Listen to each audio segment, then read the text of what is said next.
Just the tip. Just the tip. Just the tip.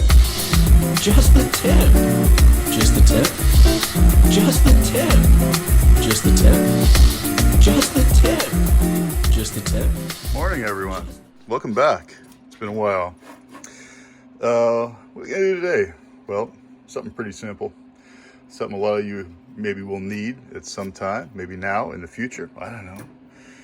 A little shop tip, I guess, and that is a pull rod. This is a pull rod for Maytag, a 92 Maytag. It's made in August of 1936. Would have been for a washing machine, Maytag washing machine. Fully original, except for it was missing this. It was missing the kill. So that's the kill. Pull this, grounds out your spark plug, send it to ground, shuts it off. But how do we go about making one of these? You may have already had them around. If you got Maytags, it's from an upright Maytag for the air, something like that. But how do I make a nice little bend like that? That's the main thing. Anyone can have a long piece of rod and just a little pull, but how do I make that bend right there? You don't need an expensive fixture or a jig.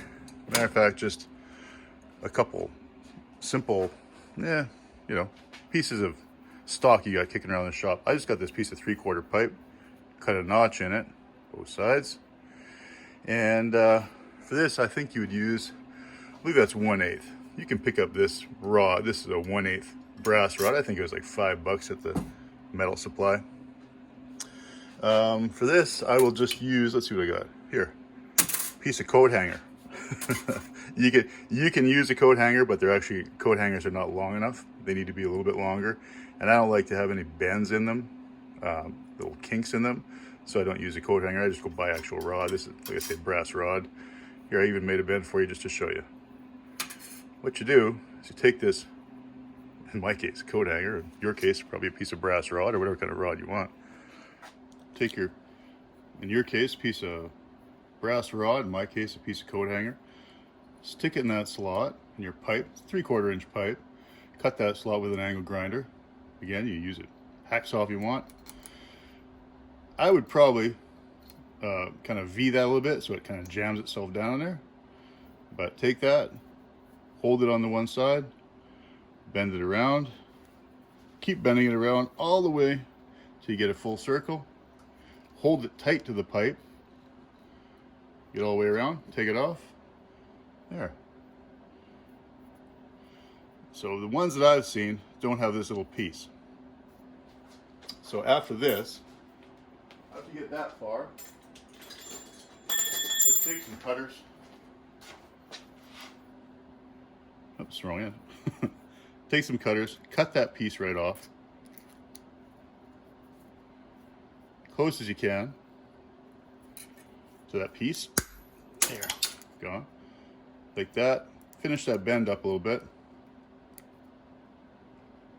You can even check it back on your pipe.